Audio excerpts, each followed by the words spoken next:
Hello everyone, welcome to this week's RSA webinar. My name is Sylvia, Associate Professor from the Chinese University of Hong Kong. The Regional Studies Association is the global and interdisciplinary network for urban and regional research, development, and policy. The RSA supports its members with the latest research, funding schemes, networking, and publishing opportunities, and spaces to grow research and careers. As a response to a current global crisis, the RSA board put in place initiatives to support its members and the wider community, such as the Professional Development Webinar Series, such as this one, which offers sessions on academic publishing, networking skills, and career development. The Regional Cities Industry Webinar Series that delivers monthly sessions by experts in the fields of regions, regional studies, science, planning, or policy. And also a new small grant scheme, £4,000, which may not be so small, which funds research on how regions, cities, and industry address the impacts of COVID-19. More details of these initiatives can be found on the RSA website. A number of housekeeping information. This webinar will be recorded and will be made available on the RSA Members Lounge afterwards. If you have any questions during the webinar, please feel free to use the Q&A function. And today we are more than delighted to have Professor Alasdair from the University of Sheffield. Alasdair is a professorial fellow in urban studies and planning at the University of Sheffield. His work focuses on manipulation, analysis, visualization of large geographic data sets in relation to urban planning, transport policy, and land issues. More generally, he's a proponent of open data, and in his work seeks to make use of the wider range of new data sets that have become available in recent years to advance knowledge in policy relevant areas. His work has appeared in a variety of media outlets, including The Economist, Huffington Post, Citymetric, Wired, The Guardian, the Royal Statistical Society magazine, and the BBC. And he also tweets and blogs. So without further ado, let's welcome Professor Alasdair. Thank you, Sylvia. Hello, everybody. I'm just going to start my presentation in a minute, but welcome to my house in Sheffield. I hope you're comfortable, and I'll talk for about 15 minutes, and then once I've talked, I'll be happy to take questions, and I believe Sylvia will moderate those. So let me just share my screen. My talk is this, making an appeal to the eyes, and it's about maps and charts and data visualization, more or less. And there's a picture of a brain there because I suppose that's how we make connections with the brain and understanding is in the world of charts and maps through the eyes. That's my Twitter, Under the Radar, and I'll share these slides at the end if you're interested. And I'll talk for about 15 minutes. So first of all, somebody says hello, and this is actually someone from the history of Scotland called William Playfair. There's a couple of William Playfairs, but this is a William Playfair responsible for creating a number of different charts that we still use a couple hundred years later. So he is relevant because he wrote this in 1801, which is, of course, a long time ago, the Statistical Breviary. Now, I'm not going to read too much of an old book to you, but the relevant piece I want to relate today is this. So William Playfair was an innovator in the early 1800s in relation to statistical graphics. And you'll see that so long ago that the book has the long S, it looks like an F, but we can ignore that. But he said that making an appeal to the eye when proportion and magnitude are concerned is the best and readiest method of conveying a distinct idea. Obviously, words are quite good too, but in a lot of the work we might do in regional studies or regional science, charts, maps, tables, and such like, or graphic forms of communication are particularly important. Sometimes they're not done well. Sometimes I've done really bad jobs of this in the past, but this is a presentation about how we can do that better. And I'm mainly going to show you some examples. So let's look at a couple of things. The first thing we see here at the top is Excel. which many of us will use. And just to be fair, I've included a little chart from R on the right. But what I want to say about this is many of you will use Excel or other software like it, but particularly in Excel, you'll see 4 different types of chart: the line chart, pie chart, bar graph, and area chart. And all 4 of those were first developed by William Playfair in the early 1800s. So of course, nothing's really new. That on the left there is the first pie chart.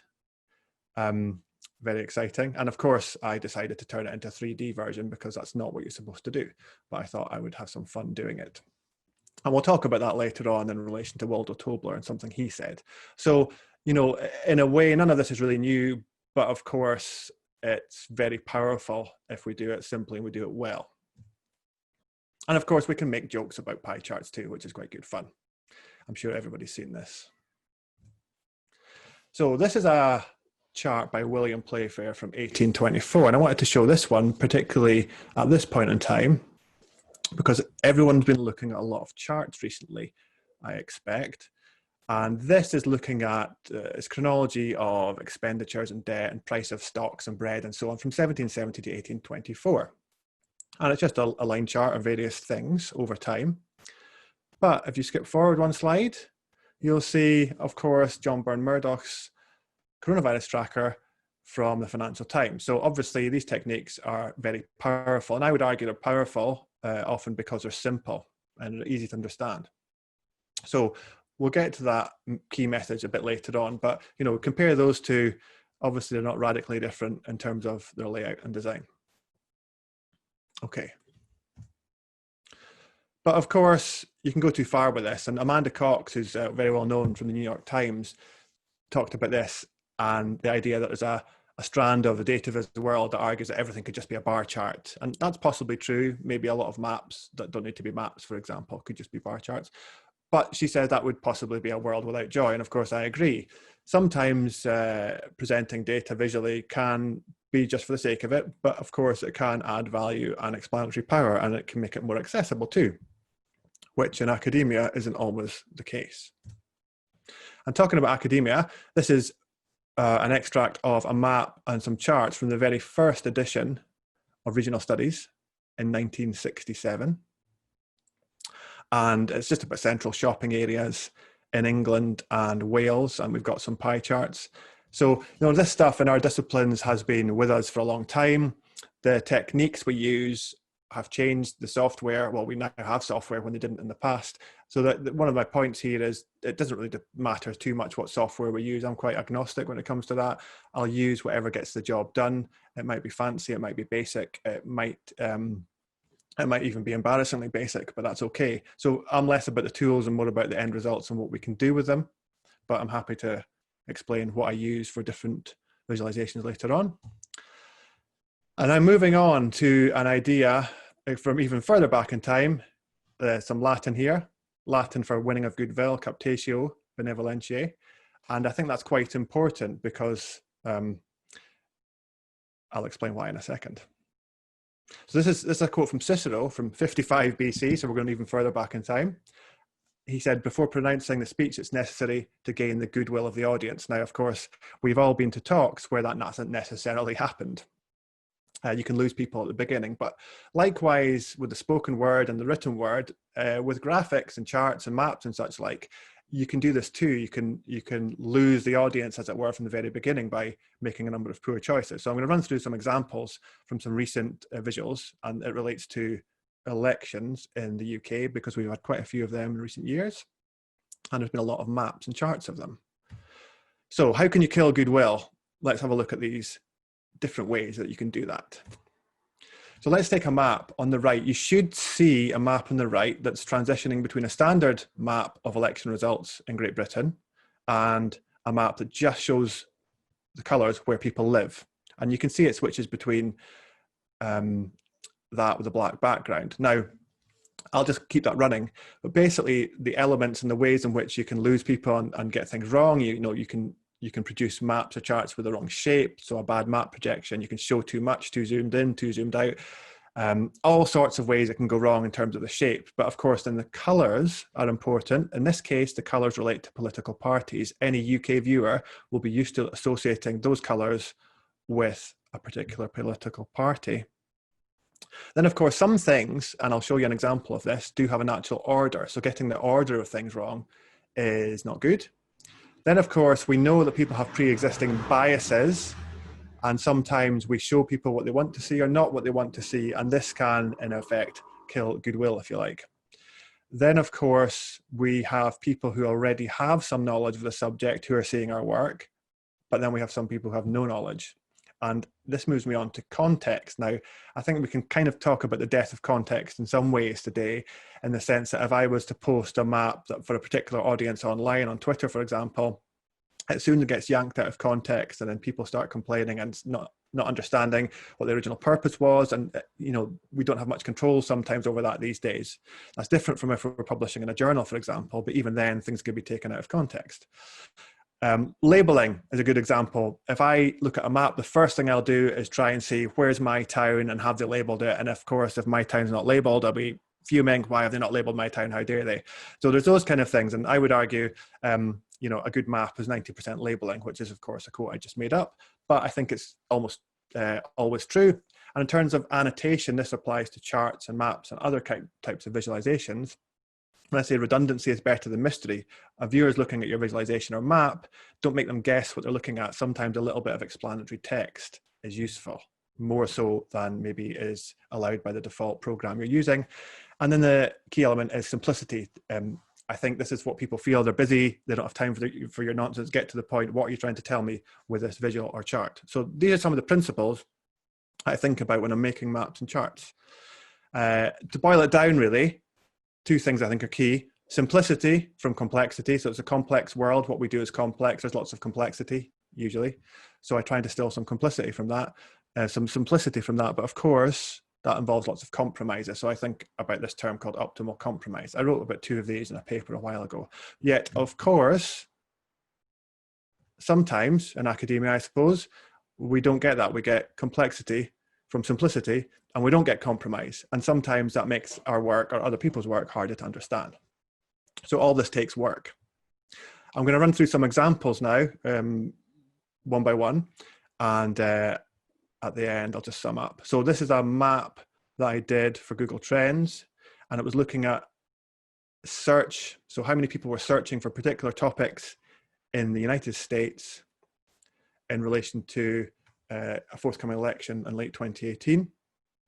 And the red areas where there was most internet search. So again, you would see immigration was a bigger issue there. So that's a very simple example, just highlighting that. I also did one, and this would be a looping GIF, which shows you how searches for immigration changed over time.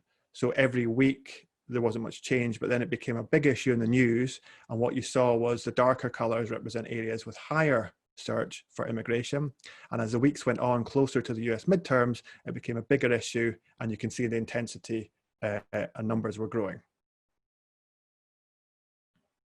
Okay, another example here that I did was I tried to do a graphic after the 2019 general election in the UK that provided a visual representation between political parties and the level of deprivation in each constituency. So these individual blocks you see are individual constituencies, 533 of them, and they're ranked from top left to bottom right, from most to least deprived. So essentially on the right hand side you've got the richer areas, and the left hand side you've got the poorer areas. And as you can see, mostly on the left it's red, and mostly on the right it's blues. And this might be what we expect, but what we wouldn't necessarily expect is some blues in the first column. So this is showing you the inroads that one party made into areas they traditionally weren't in. We're getting close to the end. This is just a very simple example of the number of adults, percent of adults who spoke Gaelic language in Northern Scotland by small area. So that I just, instead of using a choropleth map, I just used numbers here. So this was a very simple example. Red, you can see the numbers and it's high. Blue, low numbers.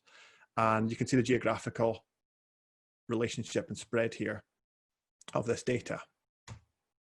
Another one I very simply plotted was public transit zone in London, 90-minute public transit zone in London versus San Francisco Bay Area. This was quite interesting because I just tweeted this as an afterthought, and then it ended up in Reddit and people went mad and started off all sorts of conversations about public transit, but it was simple and it allowed people to understand the issue.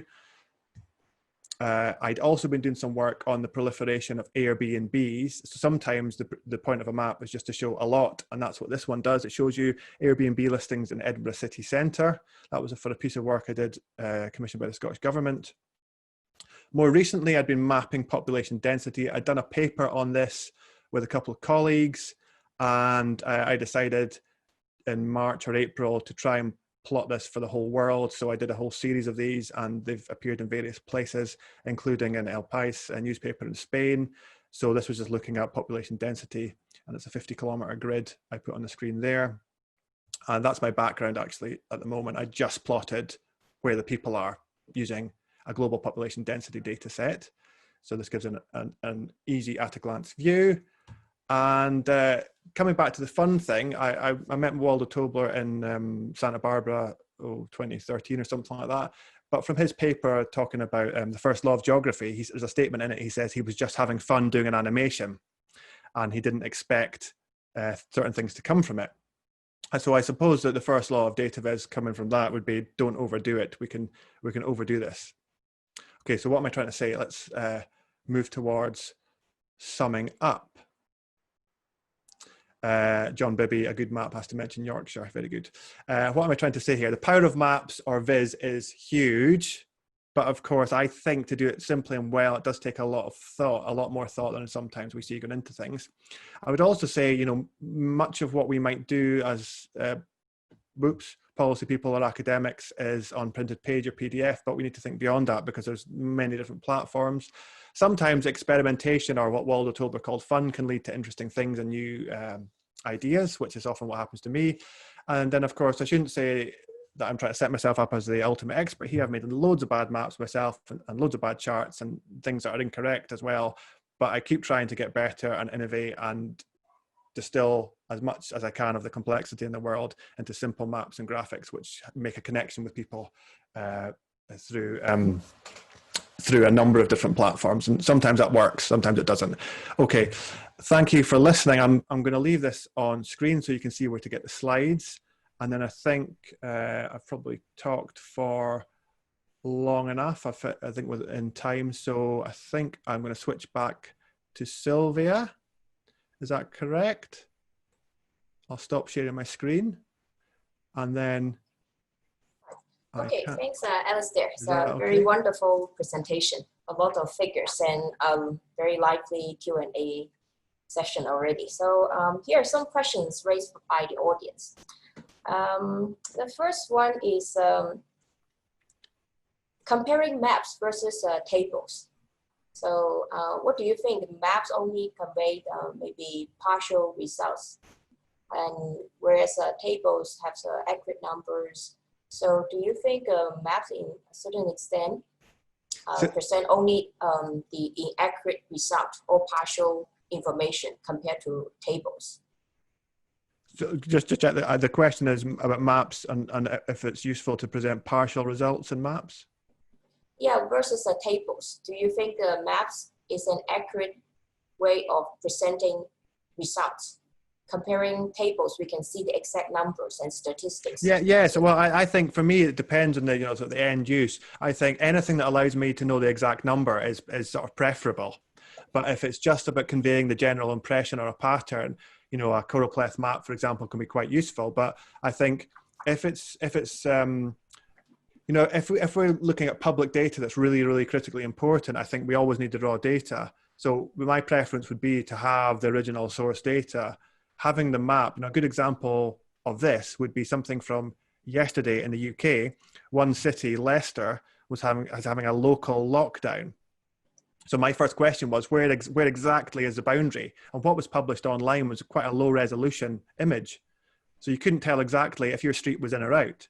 So that's the kind of thing I would my preference would be for the fully detailed data. For a general audience, I think a general picture overview is good, but without the source data, I think people like you or me are regional studies people would be frustrated. Right. And so I jumped the order because a number of questions are regarding the software. Mm-hmm. So a lot of junior researchers or experienced researchers are very curious what kind of software you would. Can you hear clearly? Yeah. Yes, so yes. I'm just laughing because software, not just the visualization, but also some of your presentation have animation. So what kind of software would you make that animated figure? So they're very keen about this.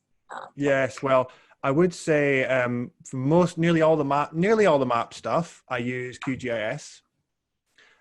It's open source and free. I mean, I've used ArcGIS and MapInfo as well in the past, but for most of my work and maps, I use QGIS.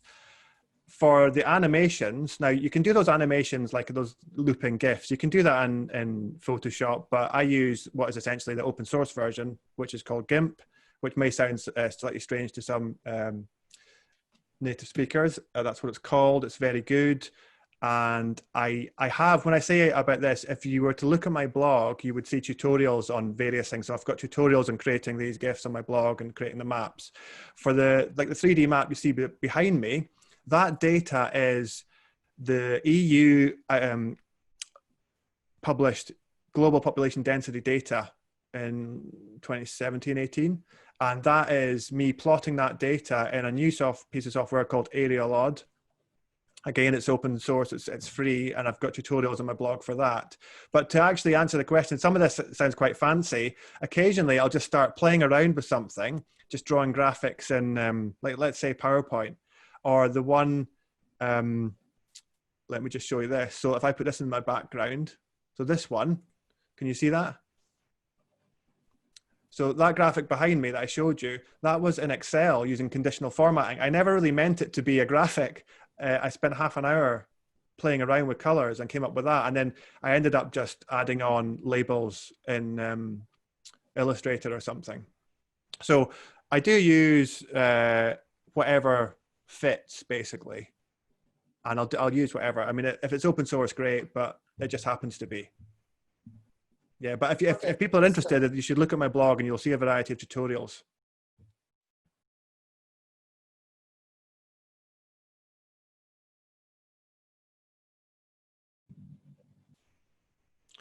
You there, Sylvia?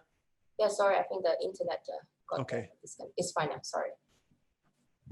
So I think a related question about the software is probably pretty quick. Is what kind of software you make the 3D map of the population density? Yes, so that one was, it's called Arealod. This one here, that's what I used. And it's surprisingly simple. So that's one piece of software where I have 2 tutorials on my blog. And what I will do, just as I'm talking, because it's very simple, I will just post the most recent one in the comments it was from March. And everyone will be able to see that. Now, this is the kind of thing, it's really fantastic. I'm posting the most recent tutorial on the comments there. Yeah, so that's one called Arealod. It's very powerful. It's a bit confusing at first, but actually you can be up and running in like half an hour. It's not available for Mac. That's the downside. Okay, thank you. And let's move on to the influence of maps, how to use map to influence a policy. And I know that you tweet and blogs, and so would you recommend some social media channels where your blogs may be easily picked up by policymakers or journalists, and then for easy understanding, which may be easily used to influence policy? So any social media channels you would recommend? You mean for me or for other people? For you or in general, so any social media. So not every social media platform may have similar audience. So some audience may like to see maps. Figures, yeah, okay. right? Well, I don't use Facebook. I don't use Instagram. I think the only thing I use is Twitter. And I feel like I've learned half the stuff I know in the last 10 years from Twitter and from following people. And the other place, which that still confuses me, I still spend a bit of time looking at various map pages and posts on Reddit. A lot of it is junk, but some of it's interesting. But I think the main thing I think I probably learned from over the last few years is looking at the social media feeds of a number of newspapers and the different teams there. So, for example, I mentioned the Financial Times, but the New York Times, the Washington Post, also really excellent. The National Geographic are doing some amazing cutting edge work on the graphic side of things. And they're probably the main ones. And then individuals, people like, there's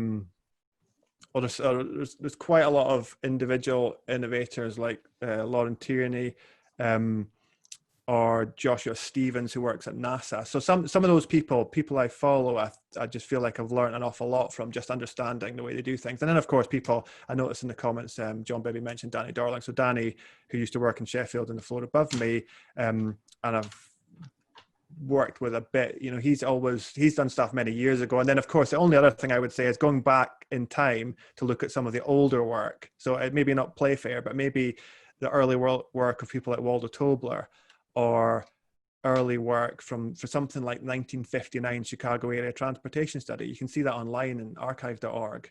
So some of these things are good for inspiration. But yeah, a lot of the data journalists, I think, are doing great work. Okay, thank you. And still on the policymaking topic, this question is, what are the pros and cons between infographics and writing blogs? So what do you think, which one may be better way to convince policymakers? Yeah, well, I think probably both. I mean, I wouldn't necessarily refer to infographics as such, but I know that's just different terminology. But to give you an example, I was contacted by somebody from the UK government about some transport visuals because they wanted to very simply show the difference a new transport network might make to a city. So how much further you could travel. So I did a couple of very simple graphics that helped make the point for some policymakers, because they were trying to show here's how big the city could be if we had better public transit. Now, the one I showed you in comparing London versus San Francisco is a good example of that. After I published that online, which I was doing that, I think, just because somebody had mentioned it, and I never posted it. So maybe 6 months later, I put it online. Somebody from the Bay Area Council, which is like Economic Development Corporation, got in touch because they said it made the point perfectly. Because what they're trying to do at the moment is secure billions of dollars to improve their public transit infrastructure. Because, the BART system is tiny compared to what it should be, and it's way over capacity. But sometimes you need the sort of striking visuals to draw attention to an issue. But of course, I think that does need always to be supported by sort of forensically detailed arguments about finances and understanding the politics of it all. But sometimes there's so much information today, it's difficult to get people's attention. And I think a good graphic or map can be one way to do that. Okay, thank you. And we're approaching 7:30 Hong Kong time or 12:30 Hong Kong London time. But we have a few more questions, so we will overrun a few minutes. So thanks for your patience. The next question would be, you mentioned in your bio that you like to promote open source data. Mm-hmm. And some audience are wondering what kind of data set your research work draws from, and do you have any data crawling skills that you recommend the audience to equip with? I missed the last bit. Do I have any? The data crawling skills. So what kind of skills you need to have in order to have the web scraping to download the data set? Do you need a particular data science skills? I don't think, well, what I would say is, as far as open data goes, most of what I've been doing, so the things I've shown you, that's mostly either like UK census data, or the data behind me that you see in the map, that's European Union, but it's open data. So it's fully open and reusable. but I think often sometimes with like we're happy if data is open, but of course it doesn't mean it's usable. And the one behind me is a good example. I made that into something that I think looks quite nice, but the raw data is just one massive big raster file of about 700 megabytes. It's really ugly and difficult to use. So sometimes open is good, but it's not necessarily very usable. The same may go for in the UK, things like house price data. At least in England, we can get hold of that, but it's not necessarily very usable because it might be a file of like 19 gigabytes. So sometimes having, I wouldn't say I've got any really good data scraping skills. You know, occasionally I'll be able to scrape something off a website, which is good. But usually what I find is that the moment I start searching for how to do something like that, somebody's already got a fully blown website on it. So a good example of that was the Airbnb research I talked about. A lot of people have tried to scrape it, but it's been done by Murray Cox, who runs Inside Airbnb, and he's done it for countries and cities all over the world better than probably anyone else could. So that's kind of my go-to source. So my first thing when I'm starting this is who's done it already, and nearly always somebody has. There's a few cases where I was looking at mapping, say, avalanches in the Scottish Highlands, and nobody had scraped the data, so I just took off a website. It was public, but it hadn't been collated. So yeah, I don't have any great skills, I don't think. And then a lot of academics will submit the figures to journals. Yes. And a lot of journals still prefer black and white in print. Yes. So how would you convince them to adopt colorful maps and figures? Well, what I usually do is, I'm trying to think my most recent journal paper. So I've done one, I'm just revising one, and it's about commuting in the San Francisco Bay Area. So what I do from the start is I do a version in color and a version, which will probably be fine in a PDF online, and then do a version in black and white. So from the very beginning, I actually make sure the color version can just be turned into black and white, so I don't need to do another one.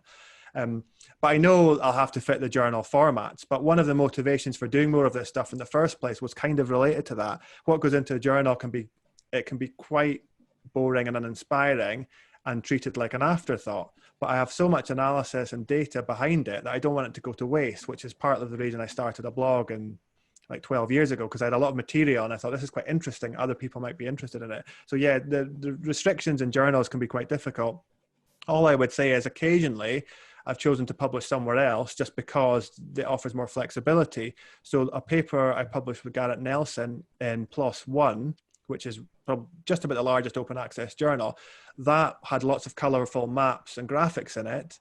And we kind of chose that because they could host those and it was all online. It didn't need to be printed. And then those graphics could be deposited on the journal website and archived there and elsewhere. So yeah, the publishing thing is difficult. That's kind of why I said, you know, you've got to, especially if you're early career and you're trying to establish yourself, you can't ignore journals at all, and would never recommend doing that. But if you think it as a big sort of knowledge space where different visuals have different homes, then that's the way to go, I would say. But yeah, you have to stick to the journal standards and styles, unfortunately. Do you suggest a maximum number of figures we put in a journal submission?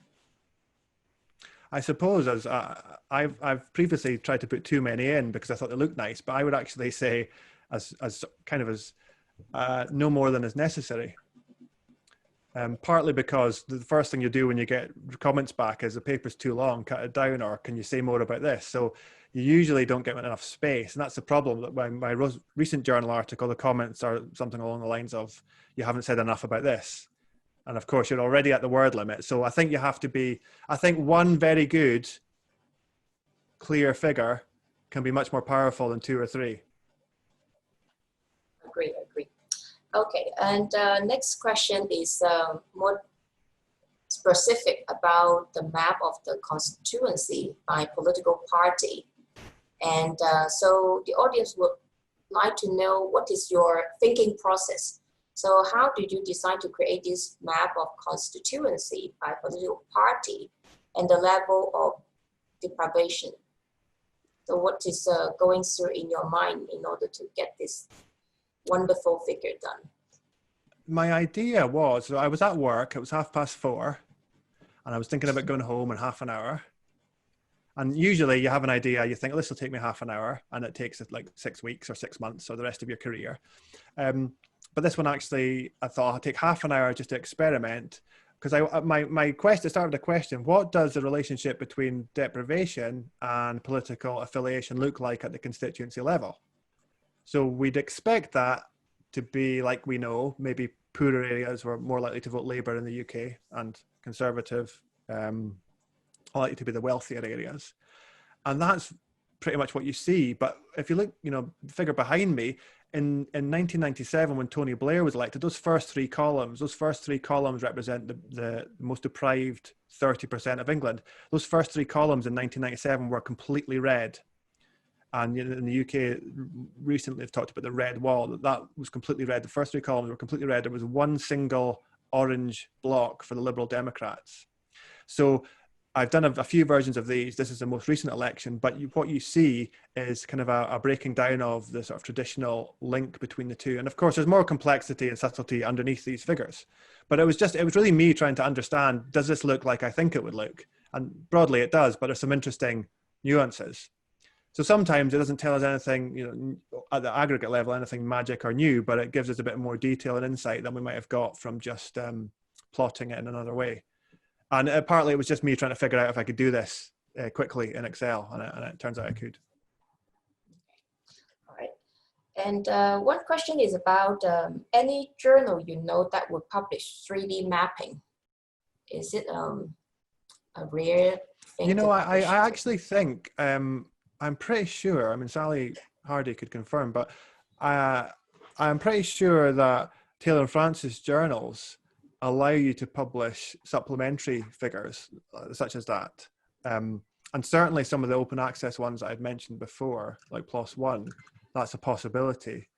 I think, in some ways our hands are tied a bit by some of the sort of standard practices and journals that have taken a little bit of time to catch up. I'm pretty sure Taylor and Francis and others like them have allowed that, and supplementary formats is often just a case of emailing the editor to check. I've not done that myself, though. All right. Okay. And related to it, you mentioned about the data width, and one audience mentioned if you have any books or blogs, any resources to recommend if they want to learn about this more. Yeah, at the risk of advertising my own stuff, I'd say at least the things I've talked about today, certainly my blog would be a good place to look. And then I suppose for me, my Twitter feed as well, I tend to share a lot of things there. And then some of the people I follow and retweet, certainly I think that's a good place to go. And then as well as that, actually following some of the activities of just following regional studies on Twitter as well is a good way to keep up to speed with things. I find that these collated information channels, whether it's my Twitter or somebody else's, it's often a shortcut to knowing a lot of stuff, which is a kind of good thing because there's too much information out there. Okay. And the next question is for the field of urban planning education. Do you have any view or advice about communication skills through maps? What kind of advice would you give for this area? Well, my humble opinion is that in sort of the general field of urban studies and planning, that there probably aren't enough maps these days, and I'm talking probably from a sort of at least a British or English perspective.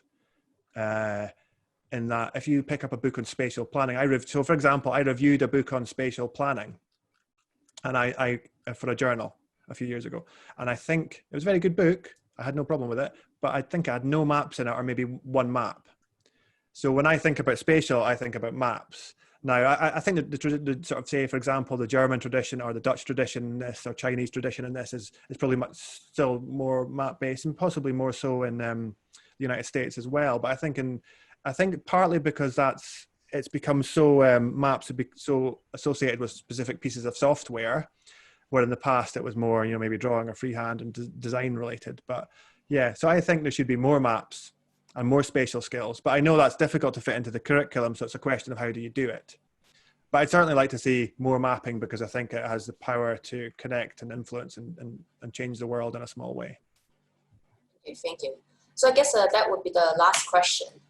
So you cover 2D maps, 3D maps, and then the question is how about 4D maps or 4D data? The time dimension.